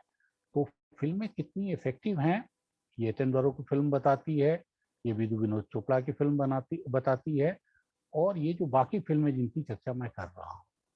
तो फिल्मों से गांधी का रिश्ता डायरेक्ट बहुत ज्यादा नहीं रहा हो और गांधी ने फिल्मों को बहुत ज्यादा पसंद नहीं किया हो, लेकिन फिल्मों ने गांधी को इग्नोर नहीं किया, क्योंकि गांधी एक इतने बड़े फिनोमेना हमारे बीच हुए जिसमें फिल्मों का आना जाना और फिल्मों का एक बड़ी घटना है। और सब ने उनको नोटिस किया, क्योंकि उनको लगा कि गांधी और गांधीगिरी को दिखाए बगैर फिल्मों में या एक बड़ा सब्जेक्ट छूट जाएगा, या हमारे जीवन का एक ऐसा अंश छूट रहा है गांधी और गांधीवाद से जुड़ी चीजें न दिखाने से, जो दिखानी जरूरी है। और जिसको, और ये बात आपको हैरानी होगी कि गांधी के न रहने के 70 साल बाद तक महसूस की जा रही है। और मेरा मानना है कि गांधी के अगले 100 साल तक भी शायद गांधी इसी तरह से बार बार याद आएंगे, और ये एक चीज में नहीं है, मैं फिल्मों की बात पे नहीं रुकूंगा, ये एक चीज में नहीं है। ये आप पेंटिंग देखिए, ये आप मूर्तियों के मामले में देखिए, ये साहित्य के मामले में देखिए। जैसे मुक्तिबोध को सिर्फ चांद का मुंह टेढ़ा दिखाई नहीं देता, मुक्तिबोध को गांधी भी दिखाई देते हैं, और गांधी बेचारा दिखाई देते हैं।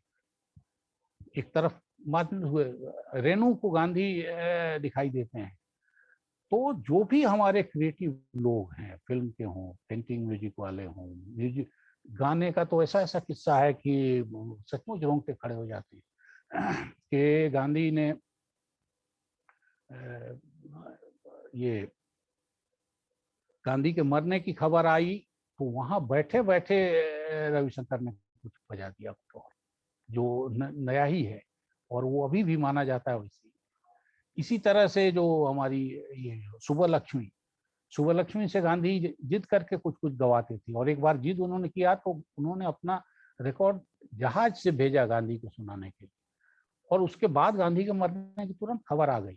तो अभी भी जब सुबह लक्ष्मी का वो गाना बजता है, सुबह लक्ष्मी वो गाना नहीं सुनती थी, और अभी भी जब भी गांधी के मरने का दिन आता है या गांधी से जुड़ी कुछ ऐसी चीज आती है तो वो गाना बजता है रेडियो पे। तो ये क्रिएटिविटी आपको दिखाई देगी कि जो भी क्रिएटिव होगा, पेंटिंग में आपको इस तरह की बहुत सारे प्रयोग अभी भी चल रहे हैं, और इतने खूबसूरत प्रयोग चल रहे हैं कि देख के तबीयत खुश हो जाती है। संगीत में वो प्रयोग चल रहे हैं, और कोई रविंद्र संगीत जैसा गांधी संगीत नहीं बना, लेकिन जो भजनों का हमारे यहाँ जो चलन गांधी ने शुरू किया, कराया, और जितने बड़े पैमाने पर भजन बने बनाए गए हैं, और आज भी वैष्णव जन, आप सारी दुनिया में अभी एक खूबसूरत सा इस पे सोशल मीडिया पे वो वायरल होता है एक वीडियो, जिसमें दुनिया के कई देशों के, मेरे ख्याल 50 से ज्यादा देशों के बड़े गायक, वो वैष्णव जन का एक लाइन कोई गा रहा है अलग अलग पृष्ठभूमि, और वो इतना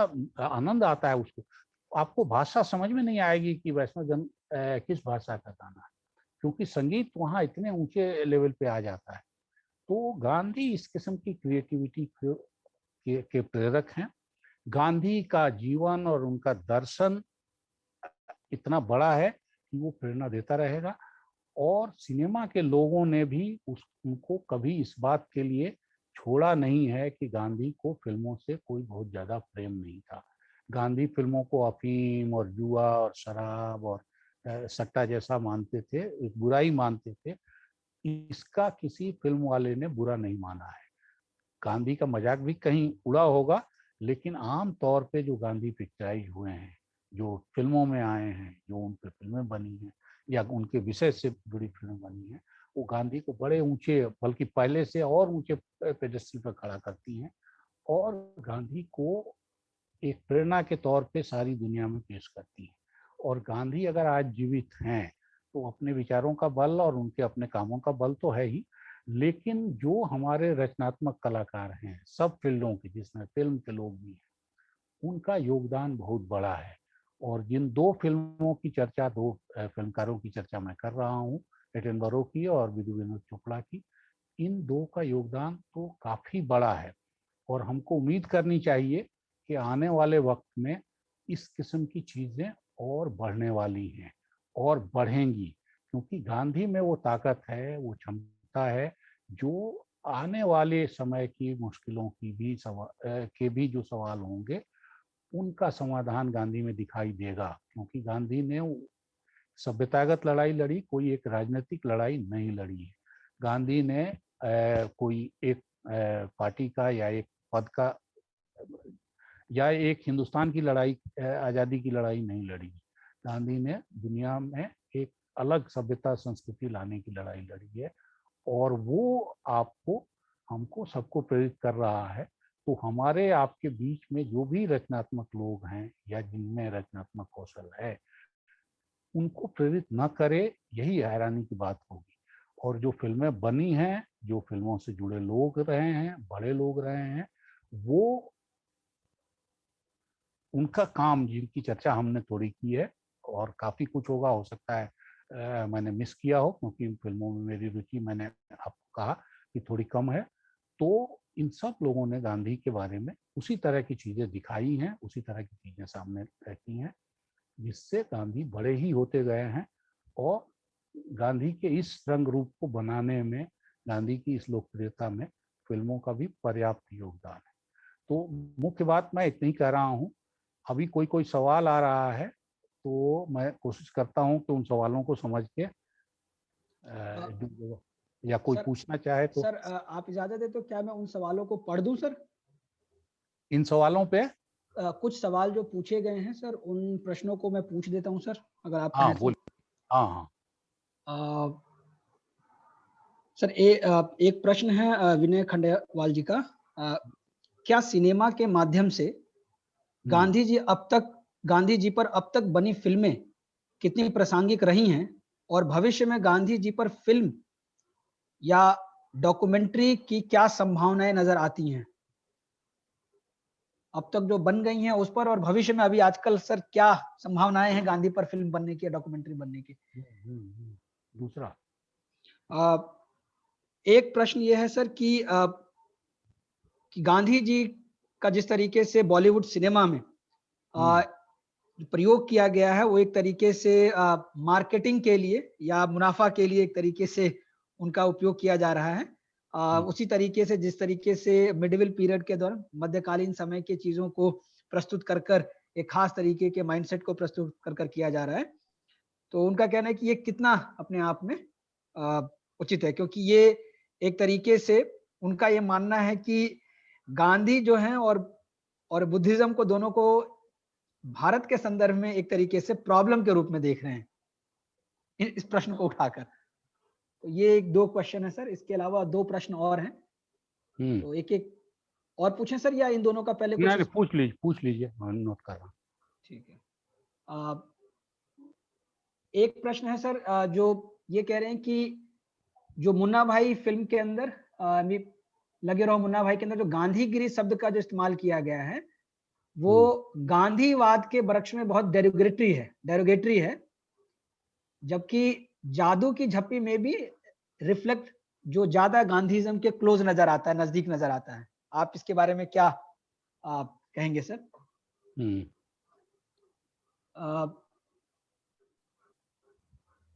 और एक क्वेश्चन है sir, do you think society unacceptability and hypocritically attitude towards Gandhi has resulted in experimenting Gandhi by filmmaker like मैंने गांधी को नहीं मारा by Janu Barua was on offbeat introduction of relevance of Gandhi? ये question है sir.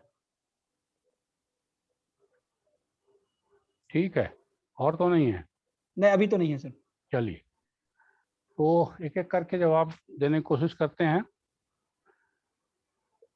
ये गांधी की प्रासंगिकता और भविष्य में फिल्म बनाने की बात तो चर्चा शायद मैंने कर ली है कि प्रासंगिक गांधी रहेंगे, क्योंकि गांधी की जो स्थितियां थी जिनके खिलाफ गांधी लड़ाई कर रहे थे, वो चीज़ें और प्रबल होके दुनिया भर में दिखाई दे रही हैं। वो चीज़ें, कंज्यूमरिज्म ज़्यादा, फिर उसके बाद पावर का कंसंट्रेशन ज़्यादा, फिर अब दुनिया के गरीबों का एक बड़ा हिस्सा, ये माना जा रहा है आज की तारीख में कि करीब 15% दुनिया की आबादी ऐसी है जो रिफ्यूजी डिक्लेयर है नहीं है ये भी पता नहीं है, लेकिन जो समुद्र तट पे या बॉर्डर पर इधर से उधर मारे फिर रहे हैं, जो भगाए जाते हैं यहाँ से वहाँ, वहाँ जो भी मिला वो खा लिया, सबसे दुनिया का गंदा खाना खाना, सबसे गंदे हालात में रहना, और उसकी चिंता आज के तारीख में किसी भी बड़े कथित शासक और इसको नहीं है। अब वो कहाँ के नागरिक हैं, कौन हैं, ये सब चीजें, तो ये सिर्फ वहीं का मामला नहीं है। मोटे तौर पे किसानों को लेके ऐसी ही मान्यता बन रही है कि दुनिया में जितनी खेती है वो 75 करोड़ लोग कर लेंगे, अभी 4.25 अरब लोग हैं खेती पर निर्भर, तो वो कहाँ जाएंगे इसका किसी को अंदाजा नहीं। ठीक है, डेवलपमेंट अलग लाइन पे जाता रहे, तो ये मुश्किलें जब और बढ़ती जा रही हैं तो समाधान के तौर पे गांधी का डिसेंट्रलाइजेशन, डाइवर्सिटी, सस्टेनेबिलिटी, जो डेवलपमेंट का उनका मॉडल है, उसकी याद सबको आ रही है। तो लोग उस तरफ लौटेंगे। तो सिर्फ पॉलिसी मेकर्स नहीं लौटेंगे या हम आप नहीं लौटेंगे, फिल्म मेकर्स भी लौटेंगे, कलाकार भी लौटेंगे, आर्टिस्ट, क्योंकि उसमें अगर पॉसिबिलिटी गांधी में है तो इन लोगों का आकर्षण भी उससे होगा। बहुत साफ अगर आप देखेंगे आर्टिस्टों के लिए, तो उनको लगता है कि गांधी जिस तरह से अपने जीवन से उन्होंने रंग उतार दिया, कपड़े उतार दिए काफी सारे, उसी तरह से गांधी के इसमें भी आप देखेंगे कि दूसरे कलर खत्म हो गए, सफेद ही सफेद दिख रहा है। पेंटिंगों में भी आपको गांधी वही दिखाएंगे, और अगर गांधी पे कुछ थोड़ा अलग दिखता है तो वो लाल दिखता है जो उनका खून है। तो अब ये आर्टिस्टों की अपनी अभिव्यक्ति है, लेकिन हमारे आपके तो ये चीजें बढ़ेंगी, कम नहीं होंगी। मेरे ख्याल गांधी की जरूरत जैसे जैसे बढ़ेगी वैसे होगी। डॉक्यूमेंट्री की जहां तक बात है, डॉक्यूमेंट्री में गुंजाइश गांधी की अभी भी है, ऐसा नहीं है कि नहीं है, क्योंकि हर युग और समय की जरूरत गांधी की अलग अलग किस्म की रही है। जैसे मैं आपको कह रहा हूँ कि सबसे बढ़िया चंपारण की रिकॉर्डिंग और राजन बाबू ने की है। हर चीज लिखा उन्होंने और काफी डिटेल लिखा है। और उनकी 6 किताबों में, एक किताब तो पूरी तरह चंपारण सत्याग्रह पे ही है, लेकिन उनकी 6 किताबों में चंपारण पे काफी चर्चा है। मेरे ख्याल 1000 पेज से ज्यादा राजन बाबू ने चंपारण पर लिखा है, चंपारण सत्याग्रह। लेकिन राजन बाबू का पहला ही वाक्य ये बताता है कि ये जो है चंपारण का झगड़ा, वो वर्ड इस्तेमाल करते हैं झगड़ा, झगड़ा भी नहीं इस्तेमाल करते हैं, झगड़ा। भोजपुरी में उसको झगड़ा भी बोलते हैं, तो वो वही को इस्तेमाल करते हैं, झगड़ा। वो सत्याग्रह और गांधी इतना बड़ा एक्सपेरिमेंट कर रहे हैं। अच्छा, खाली और राजेंद्र बाबू को कौन कहेगा भाई, वो तो उसके पार्टी थे। और पार्टी क्या थे, वो तो पूरा जो आंदोलन जिन लोगों के कंधे पर चला उसमें राजेंद्र बाबू का कंधा महत्वपूर्ण है। लेकिन उनकी समझ तब ऐसी नहीं थी, या उनको तब उन चीजों का इतना इम्पोर्टेंस नहीं दिखाई दिया जितना अब हमको अलग अलग ढंग से। जैसे एक सूचना मुझे अभी मिली है सब किताबें लिखने के बाद, कि गांधी ने जो 3 स्कूल खोले थे, वो तीनों सबसे बदमाश जो नीले थे उनके यहाँ खोले थे। और ये सोच समझ के खोला खोला था कि उसी के यहाँ एमन के यहाँ खोलना है भितियारवा, ठीक एमन के नील के कोठी के पास वो खोला, क्योंकि वो आजमाना चाहते थे कि जो सबसे बदमाश है पहले उन्हीं को आजमा के देखते हैं, और उनसे लोगों का डर खत्म होगा तो फिर लड़ाई हमारी आगे बढ़ेगी। तो अब ये समझ मैंने किसी और लिखने में चंपारण के बारे में जितनी चीजें देखी थी उसमें ये दिखाई नहीं दिया था। लेकिन आज मुझे ये फैक्ट इतना बड़ा और महत्वपूर्ण लगता है कि गांधी ने इस तरह की चुनौती दी और इस तरह की चुनौती से देश को तैयार किया। तो अब डॉक्यूमेंट्री में अगर इस तरह की चीजें नई नई निकलेंगी, या नई जरूरत, जैसे मैं कह रहा हूँ ये जो तीनों वर्ड मैंने पहले कहा कि सस्टेनेबिलिटी और डाइवर्सिटी और डिसेंट्रलाइजेशन, ये गांधीयन इकोनॉमिक्स में इसकी चर्चा नहीं है, और गांधी इकोनॉमिक्स को बहुत ज्यादा चर्चा करते नहीं है। वो गाँव का अपना गुणगान करते हैं, लेकिन जब आप जाएंगे तो कोर उसका यही 3 है। और जब ग्लोबलाइजेशन से त्रस्त दुनिया ने सोशल फोरम बनाया या WTO का विरोध किया अलग अलग जगह पे दुनिया भर के लोगों ने, तो यही 3 सबसे पॉपुलर थे। यही 80% जो आज क्या सस्टेनेबल डेवलपमेंट गोल UN बनाए हुए हैं, वो गांधी का प्रोग्राम है। तो गांधी की जरूरत बढ़ती जाएगी, तो उनमें उस तरह की अगर डॉक्यूमेंट्री भी किसी को बनाना है, या बनाएगा ही कोई जो इन चीजों को निकाल पाए ठीक से, तो वो बनेगा। तो वो गुंजाइश गांधी में अभी इसकी है। तब के गांधी में अहिंसा सबसे बड़ा तत्व लगता था, क्योंकि दुनिया 2 वर्ल्ड वार से बहुत परेशान थी। आज के गांधी में अहिंसा वाला वो तत्व कमजोर दिखाई देता है। आज के लोगों के लिए कहिए कि उन्होंने अंग्रेजों को भगाया यहाँ से, तो आज बहुत सारे लोगों को लगता है अरे वो तो अंग्रेज जा ही रहे थे, वो तो चले गए, वो गांधी ने क्या किया। तो अपनी अपनी जरूरत है फिर, लेकिन उसके बाद भी गांधी ने इतना कर दिया कि जो ये मानता है उसको भी मानना ही पड़ता है कि गांधी राष्ट्रपिता थे और प्रातः स्मरणीय है। तो इसलिए ये इस एलिमेंट को ध्यान रखना होगा आगे फिल्म बनाने में, डॉक्यूमेंट्री बनाने में, कि ये चीजें हैं। और गांधी में अनएक्सप्लोर्ड काफी कुछ है जो हमारी परेशानियों का समाधान एक किस्म से देता है। गांधी का मार्केटिंग के लिए इस्तेमाल, मैंने आपको कहा कि जो उनके तस्वीरों का प्रकरण है वो मार्केटिंग का मामला है, उसी का नहीं है। आप तो बल्कि आप ये कहिए कि गांधी ड्रॉ करना चाहते हैं, देखिए आपको नेट पर कितने ड्रॉ करने वाले गांधी मिल जाएंगे। एक मूर्ति खरीदना चाहते हैं, एक पेंटिंग खरीदना चाहते हैं, देखिए कितना आपको वहां। तो गांधी मार्केटिंग मार्केटिंग कई तरह से है। मार्केटिंग में ये भी है कि वो जो कमा ही रहा है और अपना खजाना भर रहा है, गांधी का भी प्रचार हो रहा है। लेकिन वही है कि मुख्य तत्व क्या होगा, ये गांधी सिर्फ उसके इस्तेमाल के रह जाएंगे, या गांधी फिर उसके माध्यम से अगर प्रचारित हो रहे हैं तो समाज का भी भला हो रहा है, ये देखना जरूरी है।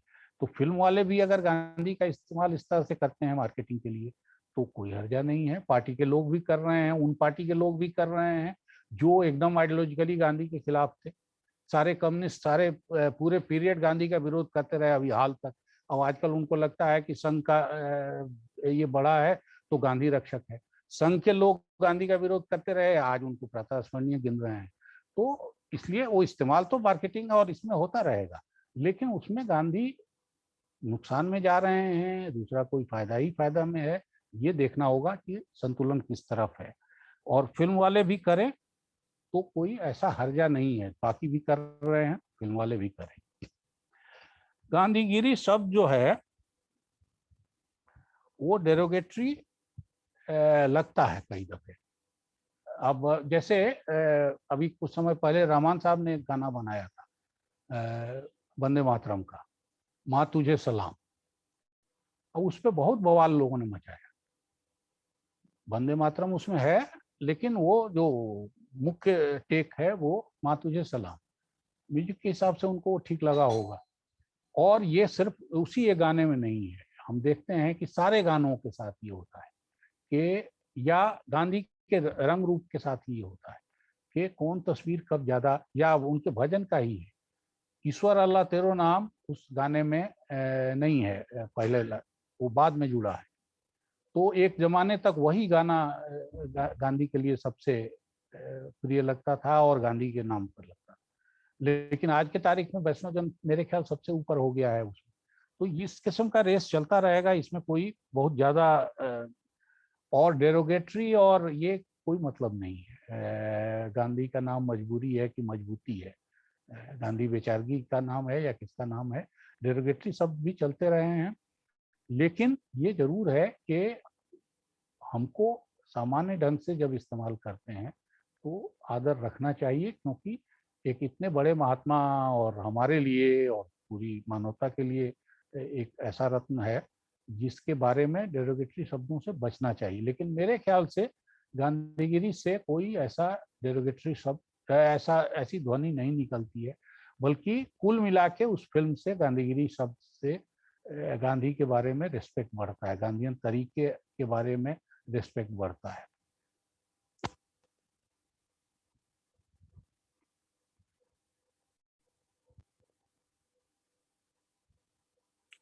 ये जो मैंने गांधी को क्यों मारा जैसी फिल्मों की चर्चा है, और अभी भी गांधी से जुड़े कई प्रकरण, सिर्फ बेटे ही का मामला नहीं है, गांधी का के बेटे से रिश्ते और बेटे का भी रिश्ता सचमुच बहुत ट्रेजिक है। और ट्रेजिक इसलिए भी है कि वो बेटा अपने से जितना बिगड़ा, और बाद में तो पूरी तरह अपने ही से बिगड़ा, लेकिन शुरुआत में गांधी उसमें पार्टी हैं, क्योंकि गांधी उसको एक खास तरह का बनाना चाहते थे जो वो बनना नहीं चाहता था, वो जो बनना चाहता था वो गांधी बनने नहीं देना चाहते थे। और गांधी को उस समय फुर्सत नहीं थी एक तरह से अपने बच्चों का ध्यान रखने में। लेकिन यही है कि फिर गांधी उस बेईमानी में कुछ और चीजें शामिल करते तो अलग है, लेकिन वो ट्रेजिक हिस्से हैं। कस्तूरबा से रिश्ते के कई चीजें ऐसी हैं, गांधी से औरतों के रिश्ते, खासतौर से उनके ब्रह्मचर्य के प्रयोग को लेके और ब्रह्मचर्य के प्रयोग को लेके आज काफी डेरोगेटरी चीजें उनके बारे में कई सुनी जा रही, नेट तो भरा हुआ है उससे। लेकिन इसके बाद भी ये फैक्ट है कि तब भी गांधी के ब्रह्मचर्य के प्रयोग का उनके सबसे करीबी लोगों ने, निर्मल बाबू ने सबसे पहले विरोध किया जो तब उनके साथ थे। फिर उसके बाद जो उनके दोस्त थे मसरूवाला समेत किशोर लाल जी, जो जिनको गांधी का ब्रेन माना जाता है, उन सब लोगों ने उसका विरोध किया। कुछ लोगों ने ये भी कहा, समर्थन भी किया।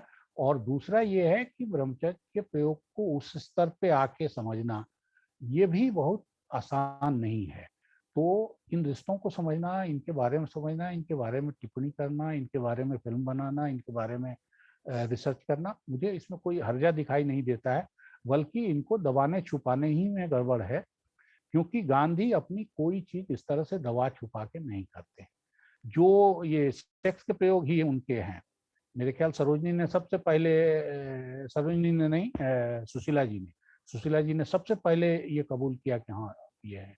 बल्कि वो मनु के साथ भी, मनु भी एक उस प्रयोग में भागीदार थी। तो मनु की डायरी लिखवाते थे और गांधी ने खुद से वो डायरियां देखी हैं, खुद से वो डायरियां, और मनु को इस बात का महत्व बताया था कि तुम्हारे पास क्या खजाना है, इसको कितना संभाल के रखना है और बहुत हल्के लोगों के हाथ में इसको नहीं जाना चाहिए। तो इस किस्म के प्रयोग गांधी ने किए हैं, और गांधी ने सब अच्छा ही अच्छा किया हो या सब कुछ उनसे अच्छा ही अच्छा हुआ हो, ये भी मानना नहीं चाहिए। और दूसरी बात ये है कि जो लोग भी गए हैं, जैसे यही जो हरिलाल के जीवन को केंद्र में रख के पहले नाटक लिखा गया, फिर वो फिल्म बनी, बहुत ताकतवर फिल्म है और बहुत अच्छी फिल्म है। और उन पक्षों पे शायद, बल्कि हरिलाल की एक पोती ने अमेरिका में उन पे वो एक उनकी जीवनी लिखी है जो बहुत ही जबरदस्त है, और वो मानती हैं कि एक हीरा थे हरिलाल, जिसको गांधी नहीं पहचान पाए। तो अपने अपने ढंग से बात कहने की सबको ये इजाजत क्या होनी चाहिए, सबको आज़ादी है, और उन बातों से गांधी कुछ छोटे होके नहीं निकलते हैं। मान लीजिए गांधी अगर किसी चीज में थोड़े कम दिखते हैं, कहीं कमजोर दिखते हैं, तो उसमें कोई गांधी का कद घटता नहीं है, और वो कोई ऐसे बने बनाए हुए कहीं से अवतरित नहीं हुए थे। वो हमारे आपकी तरह ही पैदा हुए और इसी बीच से बढ़े हुए, इसी बीच से चीजें सीखी, इन्हीं गलतियों के बीच से चीजें सही की। जैसे चंपारण पे मैंने काम किया है, जो मुख्य रूप से प्रयोग चंपारण में आया है कि कम्युनिकेट गांधी ने किस तरह से किया। तो उस कम्युनिकेशन में गांधी अपनी काफी सारी चीजें लेके आए थे, लेकिन चंपारण के आने के बाद वो काफी चीजें बदली। और मैंने बजाबता ये लिखा है कि गांधी के शुरुआती बातों में बहुत हवाई बातें हैं, हवाई बातें भी वो करते हैं, बड़े आराम से वो कहते हैं, अरे वो सीता जी ने जहाँ दुख सहा, और मैं वैसे वहां जा रहा हूँ, जनक की भूमि में जा रहा हूँ। लेकिन जब चंपारण पहुंच जाते हैं तो उसके बाद कहीं जनक और सीता की चर्चा मैंने तो नहीं देखी कोई किसी भी डिटेल में उनके जनक, क्योंकि तब वो असल दुनिया पे आ गए, उसके पहले हवाई दुनिया में। और जहां से भी उन्होंने चंपारण पढ़ा होगा और जाना होगा, उसमें ये हवाई बातें थी। तो वो माता जानकी ने जहाँ कस्सा, और वो कहानी सब लिखते हैं। तो इस तरह की हवाई बातें, या फिर उनको छोड़ दीजिए, इवन राजकुमार शुक्ल के लिए जिस तरह की डेरोगेटरी बात वो करते लिखते हैं अपने भतीजे को चिट्ठी में, वो काफी हद तक अपमानजनक लगता है। लेकिन न तो राजकुमार शुक्ला ने उसका बुरा माना, न गांधी का या कस्तूरबा का व्यवहार बाद में राजकुमार शुक्ला के लिए वो रहा। माने कस्तूरबा तो बेटे की तरह मानती थी, तो अब शुरू में उनके बारे में गांधी की एक राय होगी, उसमें कोई हर्जा नहीं है, लेकिन वो राय बदली, और वो राय खुद से राजकुमार शुक्ल ने बदलवाई और गांधी ने बदली। सर एक प्रश्न और आया है सर, ले लें सर उसको।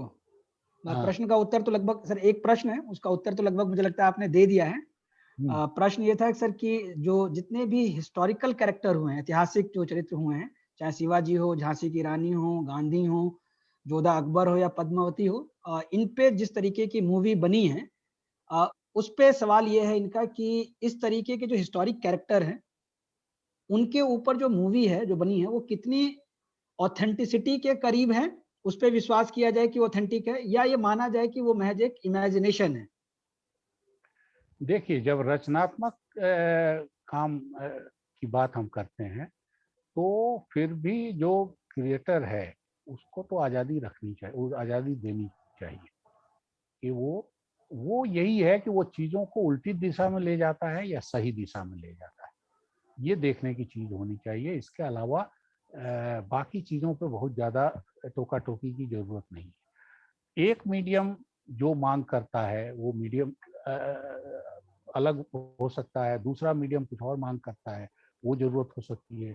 जो बात हम अभी सामान्य ढंग से कह ले रहे हैं, हो सकता है पेंटिंग में उस तरह से कहना मुश्किल हो, म्यूजिक में उस तरह से कहना मुश्किल हो। तो फिर जो कलाकार उसका है वही अच्छी तरह, जैसे मैंने आपको उदाहरण भी दिया कि गांधी ने जो लिखा है प्रसंग एक महिला के गंदा कपड़ा पहनने का और नहाने धोने का, और फिर वही प्रकरण जब एक फिल्मकार बनाता है तो कुछ और बनाता है। एटनबरो बनाते हैं तो कुछ और बनाते हैं, और दोनों बढ़िया हैं, और दोनों में एटनबरो बढ़िया है, क्योंकि उनकी कलात्मकता शायद ज्यादा बेहतर ढंग से निकल के आई है।